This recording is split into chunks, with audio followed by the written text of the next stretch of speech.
Hello everyone, welcome to today's class.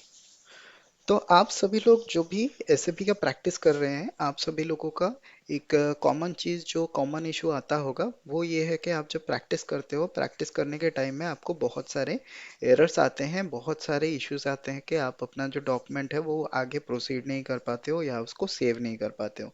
तो उस case में आप क्या करते हो, आप सभी से जो भी आपके जानने वाले हैं या फिर आप कहीं पे भी आप उसको पूछते हो कि ये क्या इशू है, ये मेरा क्यों सॉल्व नहीं हो रहा है।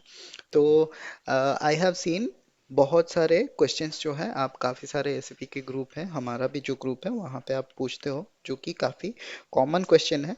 तो आज का जो वीडियो है, आज के वीडियो में हम डिस्कस करने वाले हैं कि ये जो कॉमन इश्यूज हैं जो आपको डमी सर्वर में मिलता है, जो आपको प्रैक्टिस करने के टाइम पे मिलता है, आप उसको कैसे इजीली सॉल्व कर सकते हो ताकि आपको कोई भी किसी का भी हेल्प की ज़रूरत ना पड़े, आप अपने आप से सॉल्व कर सको। ये क्यों हो, नॉर्मली ये क्यों हमको ज़रूरी है?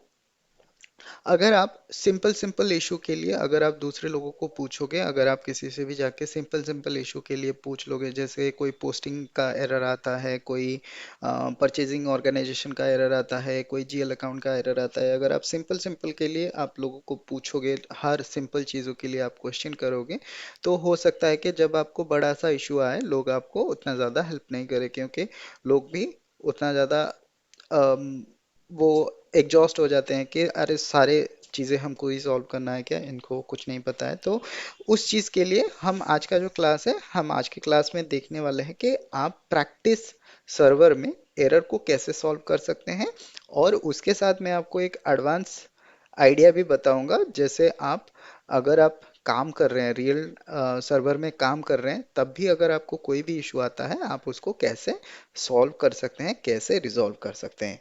तो चलिए शुरू करते हैं आज का क्लास।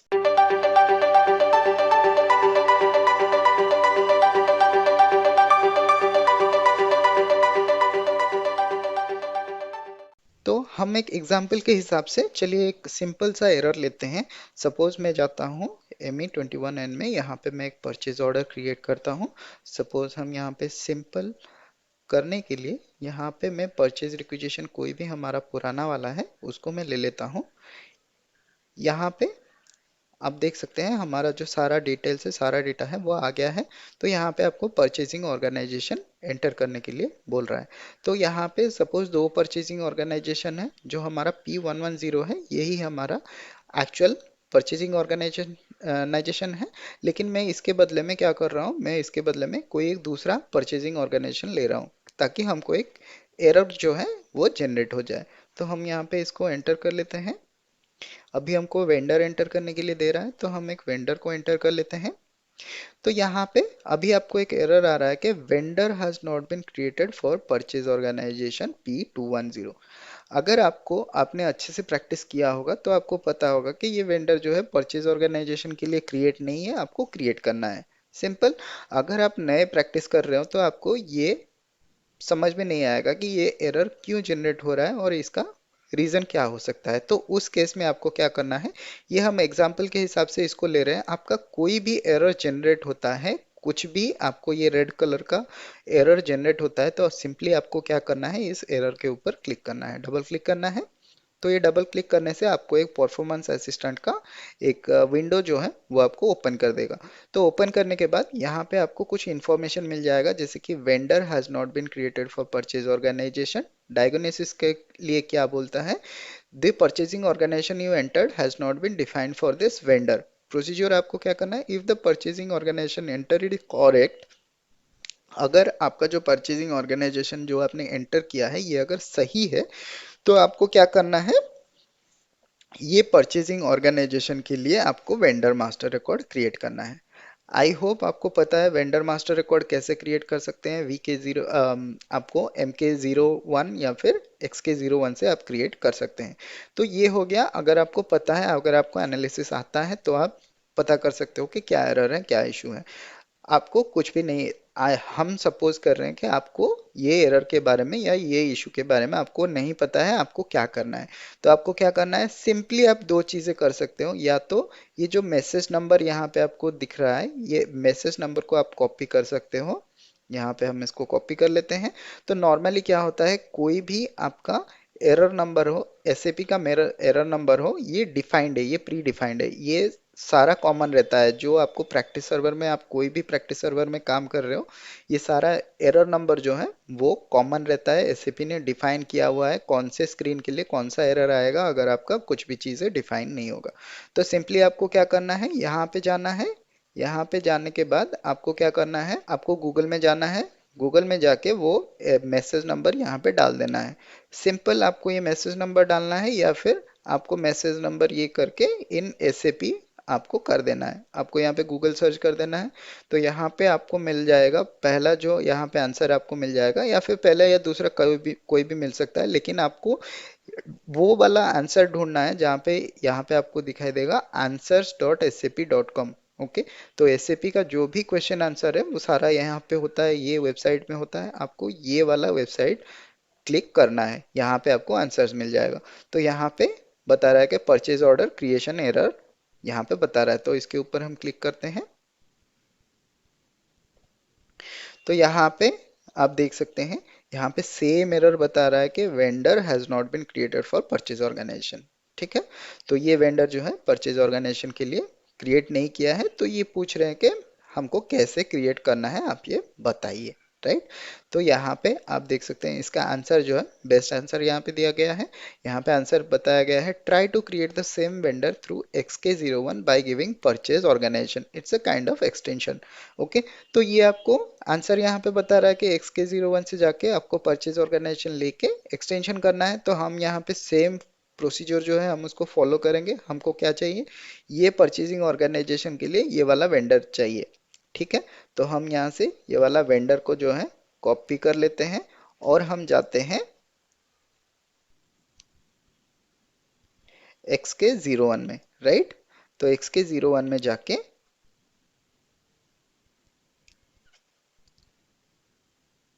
तो XK01 में जाके अपने को वेंडर डाल देना है। यहाँ पे कंपनी कोड सपोज हम ले लेते हैं जो हमारा T100 है। फिर परचेजिंग ऑर्गेनाइजेशन में हमको क्या लेना है, T210 ले लेना है। फिर यहाँ पे अकाउंट ग्रुप में सपोज आपको ऐसे ही ब्लैंक छोड़ देते हैं, हम इसको एंटर कर लेते हैं।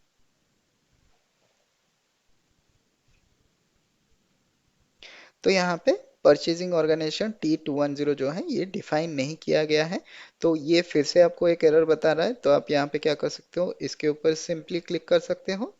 क्लिक करने के बाद यहाँ पे ये मैसेज नंबर को यहाँ पे कॉपी कर सकते हो। कॉपी करने के बाद आप सिमिलरली आपको क्या करना है, आपको जाके सेम यहाँ पे आपको वो मैसेज नंबर पेस्ट कर देना है। तो यहाँ पे आप देख सकते हैं जो आपका परचेज ऑर्गन, आप यहाँ पे यहाँ पे आप देख सकते हैं answers.sap.com। यहाँ पे काफ़ी सारे एरर्स लिस्टेड हैं, तो यहाँ पे आपको अपना वाला एरर ढूंढना है। तो ये क्या बता रहा है, परचेज ऑर्गेनाइजेशन नॉट डिफाइंड, तो ये वाला अपना एरर है। तो हम इसके ऊपर जाते हैं। तो यहाँ पे आपको ये सेम एरर बता रहा है, while creating a purchase order I am getting error as purchasing organisation not defined. Okay, तो आपको यहाँ पे क्या करना है, तो यहाँ पे मेंटेन परचेजिंग ऑर्गेनाइजेशन में जाना है। ये आपको पूरा जो एसएपी का पाथ है यहाँ पे शो कर रहा है कि डिफाइन परचेज ऑर्गेनाइजेशन कहाँ पे जाना है, आपको एंटरप्राइज स्ट्रक्चर में जाना है, मटेरियल मैनेजमेंट में जाना है, मटेरियल मेंटेन परचेजिंग ऑर्गेनाइजेशन में जाना है। ओके, राइट, तो आपको सेम चीज आपको यहाँ पे फॉलो करना है। तो ये जो परचेजिंग ऑर्गेनाइजेशन जो है ये डिफाइन नहीं है, आपको जाके डिफाइन करना है। तो सिमिलरली अगर हम वो वाला प्रोसेस फॉलो करें जो वहाँ पे आंसर हमको मिला है, तो हम उसके लिए जा सकते हैं एसपीआरओ। एसपीआरओ से हम जा सकते हैं रेफरेंस आईएमजी। रेफरेंस आईएमजी से हम जा सकते हैं एंटरप्राइज स्ट्रक्चर। एंटरप्राइज स्ट्रक्चर से हम जा सकते हैं डेफिनेशन। डेफिनेशन से हम जा सकते हैं मटेरियल मैनेजमेंट। मटेरियल मैनेजमेंट से हम जा सकते हैं यहाँ पे मेंटेन परचेजिंग ऑर्गेनाइजेशन, इसके ऊपर हम क्लिक कर सकते हैं।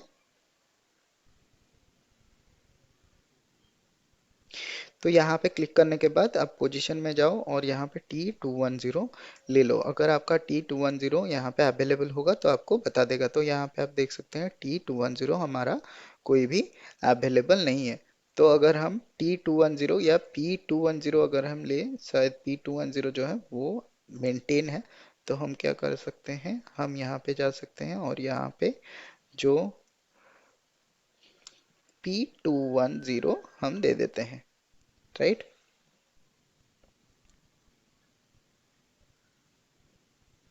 तो यहाँ पे आप देख सकते हैं ये जो वेंडर है ये परचेजिंग ऑर्गेनाइजेशन के साथ हमारा यहाँ पे एक्सटेंड हो जाएगा। तो आपको नेसेसरी चेंजेस जो है वो करना है, यहाँ पे करने के बाद आपको फिर से जाके जो है आपका परचेज ऑर्डर में इसको आप सेव कर सकते हैं, राइट।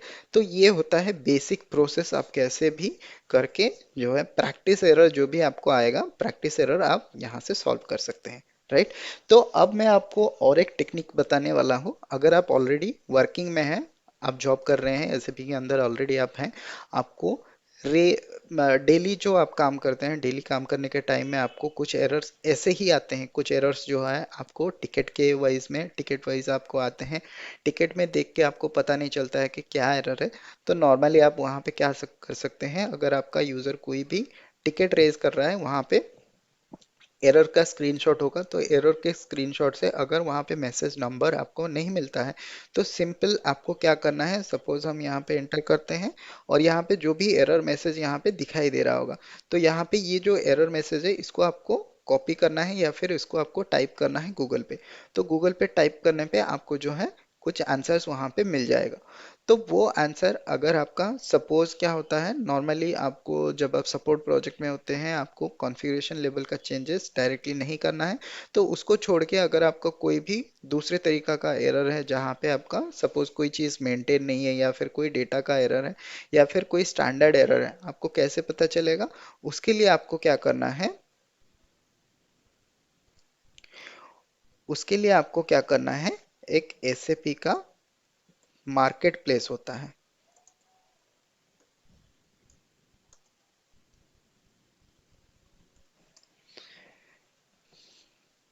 एसएपी का मार्केट प्लेस होता है। तो यहाँ पे एसएपी सपोर्ट होम के अंदर आपको जाना है, ठीक है। तो यहाँ पे आपको क्या करना है, आपको कोई भी चीज़ें अगर आपको यहाँ पे सर्च करना है, राइट। तो यहाँ पे हम सपोज वो मैसेज नंबर हम यहाँ पे डाल देते हैं, ठीक है। मेरा जो यूज़र आईडी है ये पर्सनल यूज़र आईडी है, आई बिलीव उसके हिसाब से उसके लिए ये मुझे यहाँ पे रीड करने के लिए शायद नहीं दे सकता है, या फिर लिमिटेड चीज़ें जो है हम यहाँ पे देख सकते हैं, ओके। तो अगर आपका जो है एसएपी का जो मार्केट प्लेस का जो आपका ऑथराइजेशन है, सपोज आप एक कंपनी में काम कर रहे हैं, तो वहाँ पे आपको एक कॉमन एसएपी का जो मार्केट प्लेस का क्रेडेंशियल्स आपको मिल जाएगा। वो क्रेडेंशियल्स डाल के आप यहाँ पे एंटर कर सकते हैं। आप अगर एंटर करोगे, ये बेसिकली ये क्या है, ये मेरा पर्सनल आईडी है। तो पर्सनल आईडी के वजह से यहाँ पे आप देख सकते हैं you are log in with P user ID. P user ID मतलब ये आपका पर्सनल यूजर आईडी है। Visitors will with N S user ID mean super user, अगर आपका कोई यूजर आईडी होगा तो आपको जो है मोर फंक्शनैलिटी और मोर टूल्स को आप एक्सेस यहाँ पे कर सकते हो, राइट। अगर आप एसएपी के कस्टमर हो तो आपका जो एडमिनिस्ट्रेशन है या फिर कोई एडमिन आपके टीम में कोई तो एडमिन का आईडी या फिर पासवर्ड उनके पास होगा, तो यहाँ से आप उसको रिक्वेस्ट कर सकते हैं और उसके थ्रू अगर आप लॉग इन करोगे तो आपको यहाँ पे डिफरेंट टाइप ऑफ आंसर्स मिल जाएगा, ओके। तो आपको बेसिकली क्या करना है, सबसे पहले वो जो एरर कोड है, एरर कोड को गूगल पे डालना है। गूगल में डाल के आपको देखना है अगर ये कोई इशू का अगर आपको कोई भी सॉल्यूशन वहाँ पे मिल जाता है तो ठीक है। अगर आपको नहीं मिलता है, सपोज हमारे काफ़ी सारे एसएपी के स्टैंडर्ड एरर हैं जिनका कोई प्रॉपर सॉल्यूशन जो है या फिर प्रॉपर जो आंसर है वो आपको आंसर पोर्टल में नहीं मिलेगा, ओके। तो जो भी आंसर आपको आंसर पोर्टल में नहीं मिलेगा, अगर आपका कोई डिफिकल्ट वाला एरर है और आप रियल सर्वर में काम कर रहे हो, ये ओनली रियल सर्वर में काम करेगा। अगर आपको रियल सर्वर में आप काम कर रहे हो, आप जॉब कर रहे हो और आपको थोड़ा सा आइडिया नहीं है, तो आप ऐसे सर्च कर सकते हो। आपको मार्केट प्लेस में जाना है और मार्केट प्लेस में जाके जो आपका एरर आ रहा है, जो आपका इशू आ रहा है, सपोज आप क्या कर सकते हैं, यहाँ पे हम सपोज यहाँ पे जाते हैं और इसको पूरा हम कॉपी कर लेते हैं इसको कॉपी करने के बाद आपको क्या करना है, आपको यहाँ पे आना है मार्केट प्लेस में। मार्केट प्लेस में आके यहाँ पे एक सर्च का बटन होगा, वो सर्च पे आप यहाँ पे आप अपना सर्च कर सकते हैं। जो भी आपका एरर या फिर इशू रहेगा वो आप सर्च कर सकते हैं। तो आपको या तो वहाँ पे एक कोई आंसर मिल जाएगा या फिर उसके रिलेटेड काफ़ी सारे आर्टिकल्स मिल जाएंगे। अगर कभी मुझे मिला कोई मार्केट प्लेस का जो हमारा सुपर यूजर वाला यूजर आईडी, जो अगर मैं उसको दिखा सकूं, तो मैं कभी ट्राई करूंगा आपको दिखाने के लिए कि वहां पे आप कैसे सर्च कर सकते हैं। उसके लिए हम एक सेपरेट क्लास होगा तो हम उसके लिए देखेंगे कि कैसे आप जो सॉल्यूशन है वो आप एसएपी के मार्केट प्लेस से सॉल्यूशन कैसे निकाल सकते हैं, कैसे आप अपना सॉल्यूशन खुद से दे सकते हैं। आपको किसी और की हेल्प के बिना आप कैसे खुद से जो है सॉल्यूशन दे सकते हैं। तो ये था बेसिकली जो हमारा तो ये था जो हमारा आज का क्लास है। तो ये बेसिकली था जो आज का हमारा क्लास। जैसे कि आपको प्रैक्टिस सर्वर में अभी तो फिलहाल के लिए आपको प्रैक्टिस सर्वर वाला इशू, अगर आप प्रैक्टिस कर रहे हैं तो वो एरर आपको कैसे सॉल्व करना है वो जानना चाहिए। तो उसके लिए आई बिलीव आपको ये क्लास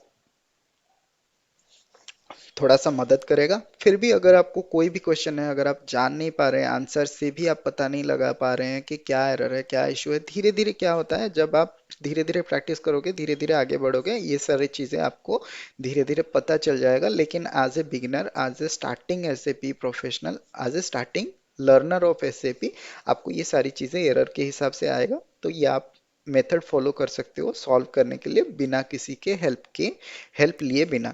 फिर भी अगर आपको कोई भी डाउट है, अगर आपको क्वेश्चन आ रहा है या फिर आपको कोई एरर आ रहा है जिसको आप सॉल्व करने में आपको मुश्किलें आ रही हैं, तो आप ज़रूर ही ग्रुप में क्वेश्चन पूछ सकते हैं, या तो यहाँ पे भी कमेंट सेक्शन में अपना क्वेश्चन डाल सकते हैं। अगर आप ग्रुप में ऑलरेडी ज्वाइन कर चुके हैं तो आप वहाँ पे क्वेश्चन पूछ सकते हैं। काफ़ी सारे जो नए स्टूडेंट हैं वो लोग वहाँ पे क्वेश्चन पूछते हैं, और जो एक्सपीरियंस वाले जो स्टूडेंट हैं जिन्होंने ऑलरेडी प्रैक्टिस किया हुआ है एसएपी के अंदर, वो वहाँ पे आपको हेल्प कर देंगे, आपको आंसर्स ढूंढने में, आपको सॉल्व करने में हेल्प कर देंगे। अगर कोई भी हेल्प नहीं कर सकता है, अगर मैं फ्री रहूँगा तो मैं भी आपकी जो क्वेरीज रहेगा उसको आपको सॉल्व करने के लिए मदद कर दूंगा। तो that's it for today's class. I hope ये क्लास आपके लिए हेल्पफुल रहेगा। तो अगर आपको वीडियो पसंद आ रहा है तो वीडियो को ज़रूर लाइक कर दीजिए, और अगर चैनल में अभी तक आपने सब्सक्राइब नहीं किया है या फिर चैनल पे नए हैं तो चैनल को ज़रूर सब्सक्राइब कर दीजिए। मिलते हैं फिर अगले वीडियो में, तब तक के लिए बाय बाय, जय हिंद एंड टेक केयर।